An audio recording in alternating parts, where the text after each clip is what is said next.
deal, because I mean, I've heard this narrative as well, and I think it's a bunch of bullshit.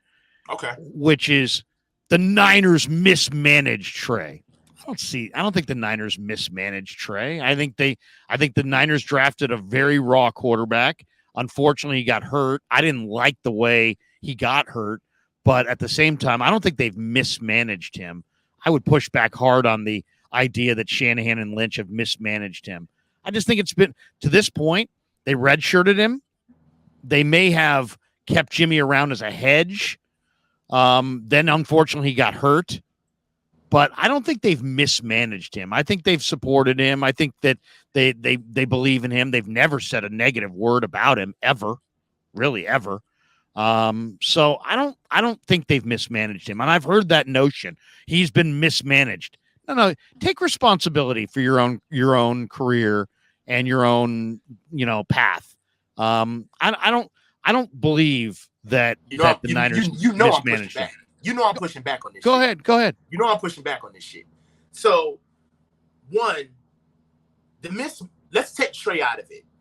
All right. I feel like when we put Trey in there, there's a name, a face, a race, and everything that comes with that. Let's take Trey out of it. Let's just say Trey's the quarterback. They mismanaged the quarterback position. Not Trey. They mismanaged the quarterback position. All right. They traded 3 first-round picks to go up and get a pick. And when they got up to that pick, they didn't even know who they wanted. When they got that pick, not only did they say that they got that pick as it wasn't a Band-Aid, because we already had a starter in tow, okay? They said that this guy was the future-proof, our starter in pro, our starter that we already had, and to overshoot what we was already giving us for our system. Now, when he came in, they knew that he was raw and that he was a project. And he had 2 quarterback coaches since he came here prescribed to him. All right. They gave the prescription. Trey didn't go out and go find these guys. This was prescribed. John Beck was prescribed. Okay. They're still in management. Trey did not get better with John Beck. He moved on and found his own quarterbacks coach after getting injured. And you know what? I'm not even going to go into the play calling and Trey running 16 times and having more yardage scrambling than he actually did on designed runs, which you know about, right? We're not even going to go into that, but then we'll go into the broken ankle, all right? So we've had him for 3 years. He's been hurt twice. And Larry, I literally heard you say, take ownership over your own career. Larry, that's rich, bro. They've mismanaged the quarterback situation. They have. Not only Trey, I'm not saying the quarter. I'm saying that Trey mismanaged the quarterback situation. That's a totally different discussion. They've made decisions about the quarterback. I mean, they haven't made all the right decisions about the quarterback position. Otherwise, they would already have their firmly established guy and probably a Super Bowl ring at this point. But I'm just saying they have not mismanaged Trey Lance. And that's a notion that people have put out there, and that's garbage. They haven't mismanaged him. He got hurt. And guys get hurt in the NFL. Now, I didn't like running in between Larry? The tackles. Well, they got hurt on a quarterback run. Larry, come on, man. Come on, Larry. What? He got hurt on a quarterback run. So you're saying, I mean, hey, coach, I'm on record as saying I didn't like the play call, right? Okay, and I did this breakdown after the Arizona game, and I held Kyle's feet to the fire on the radio. And I said, hey, look, why are you running your quarterback this much? I discussed it with Steve. I discussed it with Steve Young. I said, Steve, why are they running their quarterback this much? I said, Steve, it's not sustainable. Steve said, you know what? I think they're running their quarterback this much is because they look at Trey and say, you know what? At this juncture, he's not ready to be a pocket passer, so they're running him more than they in the. And I said, Steve, I don't think it's sustainable. He said, Larry, I agree with you. I don't think it's sustainable, but I also don't think that it will be the plan going forward. It was just the plan initially because of how raw the quarterback was. Now I don't know. What would you define that as, Larry? What would I define what as? How raw he was? That conversation that you just had with Steve, that conversation that you had with Steve. What would you all right, let me do it this way. Okay. Could you see how somebody listening to that conversation could deduce that Trey Lance is being mismanaged?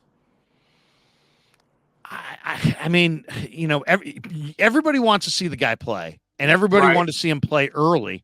But if he wasn't the kind of quarterback at that juncture who could go through progressions, and Kyle called a few more quarterback runs, I don't look at that as mismanagement. I look at that as he's doing with Lance what he thought he could do, what Lance could do. I'll say this. I charted this after the Arizona game, Coach. There were 16 runs in that game. And I forget, it was 9 and 7. It was like 9 designed runs, 7 scrambles, or maybe the opposite. Might have been the opposite. On the scrambles, he took a hit only a third of the time and averaged 13 yards per scramble. On the design quarterback runs, he took a hit every time and he averaged 3.2 yards per carry. I don't like design quarterback runs, and I really don't like design quarterback power with no lead blocker between the tackles. I'm on record as saying it. I didn't like it. I didn't like the play call, but I don't think that the Niners, first of all, this idea that they were trying to get him hurt, come on, that's crazy. They're not trying to get him hurt. No. Nobody's ever saying that. That's crazy talk. People have suggested that. They were not trying to get him hurt. All right. They're trying to move the chains. Now, I didn't love the play call. I also don't know exactly what he was able to do and not able to do in the grand scheme of the offense. I really don't. I don't know. But I don't think that they've mismanaged Trey. I think Trey is just, they redshirted him. They hedged on Jimmy. They had Jimmy come back. Then he got hurt. So now we're a couple years in here, and you've got a redshirt year. You've got an injury year. So I think we're all frustrated by it, but I look at it more as situational. I don't think that a third year where you brought in a retread QB from the scrap heap, and he's competing with him, whilst your other starter is waiting in tow, coming off of an injury. At the very least, forget Trey. They're not doing too hot with quarterback. At the very least. I got to get that out of you today, Larry. I got to get that out of you. Well, I mean, I think to me, I like their quarterback room right now. I really do. Not the room, because we can't put a room. I like Brock Purdy. I like Trey Lance. We can't have number infinity quarterback room as our quarterback against the Steelers. It don't work that way. So we can't talk about the room. Well, the thing is, talk about what they've done to get a guy.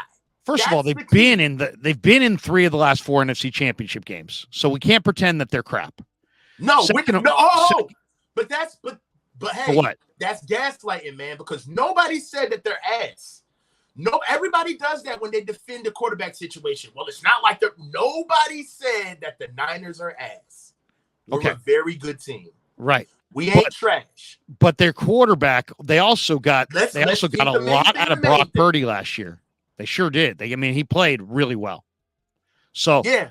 We can't say that they didn't get good quarterback play. He led the NFL in passer rating. From what you know, did the Niners develop Brock Purdy to get him to what he did last season, or did Brock bail out the Niners? Did he bail us out? I would say it's closer to the latter. It's closer to he bailed them out. He bailed us out. He was a developed player. Thank you. I agree with that. Yeah, I don't think he was a developed player. Yeah. I mean, look at what happened to Iowa State when he left. They fell apart. Right. They fell apart. Look at what the Niners did when he got hurt in the NFC Championship game. They fell apart. Don't do that. They fell apart. They fell apart. But it was Josh Johnson after that, man. Like, come on, bro. Don't do that. Like, because Brock Purdy they fell apart. We had no quarterback. And Josh Johnson was actually doing okay until the same exact play he got out the game with a concussion. It's I don't know, Coach. He wasn't doing okay. He'd already not been able to get the play calls on time. They had already wasted a couple timeouts. He had fumbled a snap. I mean, Josh played poorly, and I like Josh. His agent is my good friend. I interviewed Josh 2 or 3 times last year. He's a Bay Area guy. I like Josh. I watched the first plays that Josh ran. Josh was actually getting the ball out. All right. Yeah. If we're going to talk about the NFC Championship game against a bunch of dogs ready to go, yeah, you're going to stumble out the blocks a little bit. That's why Joshua was there in the first place. I mean, if our team didn't stumble out the blocks, maybe we wouldn't have to depend on Josh Johnson right off the break. I ain't gonna bring that up though, right? But I'm just saying I like the room. I like their depth. I mean, I just named for you the backup quarterbacks around the league. There's not a lot of I would say the 49ers. I would take the 49ers. I mean, obviously, you'd rather have Mahomes. You'd rather have Josh Allen. You'd rather have, Joe Burrow. You'd rather have, Jalen Hurts. You'd rather have, there's a bunch of guys you'd rather have. But as far as the room, since the Niners had to use 4 quarterbacks last year, I like the room. I like Trey. I like Sam. I like Brandon Allen. I like, Brock Purdy. I think the room's pretty solid. I'm okay with the room as it is right now. I think that, Darnold's 25. He has potential. I don't know if he's going to be any good. He hasn't been good thus far. I like Trey. He's 23.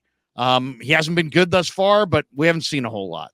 Brandon Allen hasn't been very good thus far, but he's shown some moxie as a backup, and in this case, a third string.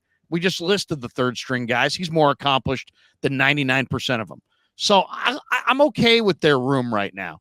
My thing is just they obviously they've got to win that Super Bowl, and they've got to put their best foot forward. But it's about how they play their hand of cards.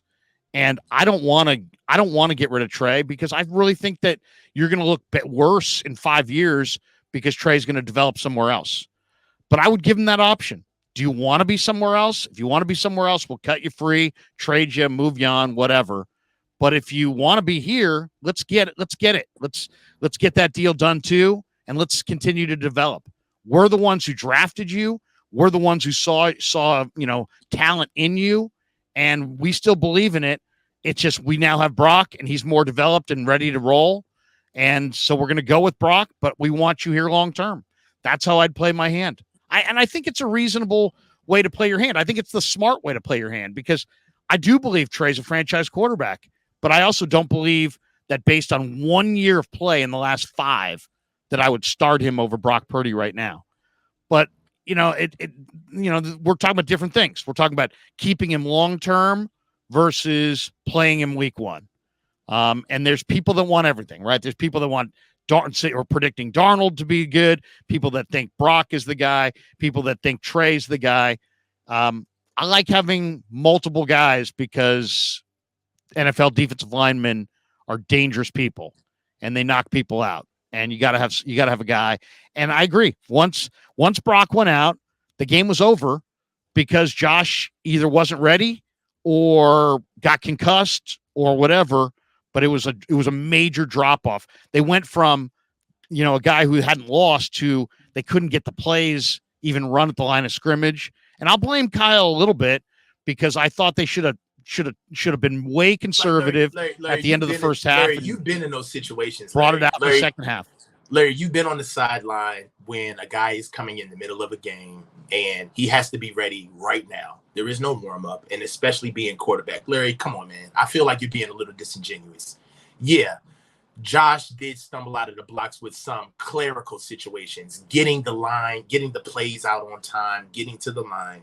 But for what you're asking the kid to do right off the bat, to come in and play, coming off the street, all right, barely knowing the offense, Josh Johnson did his level best until he got injured. I just, and then comparing I'm not saying he dogged it. He did his best, but Coach, Brock Purdy came off the bench as a rookie, knowing far less about the offense, and played awesome against Miami. Hold on, wait a minute. We're not going to make this a Brock versus Josh Johnson discussion. No, I'm talking about backup quarterbacks. Yeah, but came off the bench and won a game.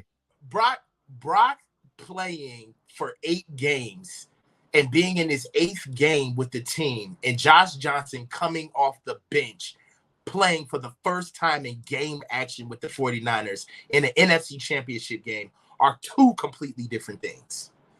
They're not even close. To me, the Josh Johnson that came off the bench, I mean, we can argue this all we want.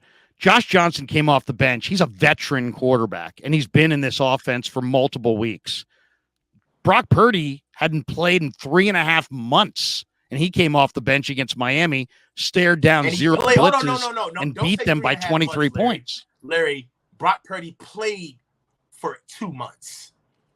He played for 2 months. No, I'm talking about in December. He came off the bench. He had not played since August. He came off the bench mid-season, not in the NFC Championship game in the playoffs.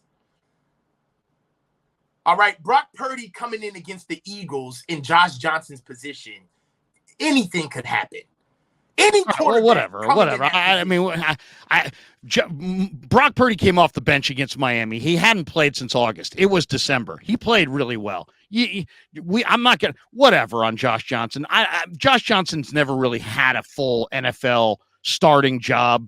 He's always been a kind of a career backup. So it's probably not a great comparison anyway. But I'm just saying that Josh wasn't ready for that situation. He didn't play well. And you saw the difference. I mean, they could not get plays called on time. I mean, they looked like a deer in the headlights, and even their own players.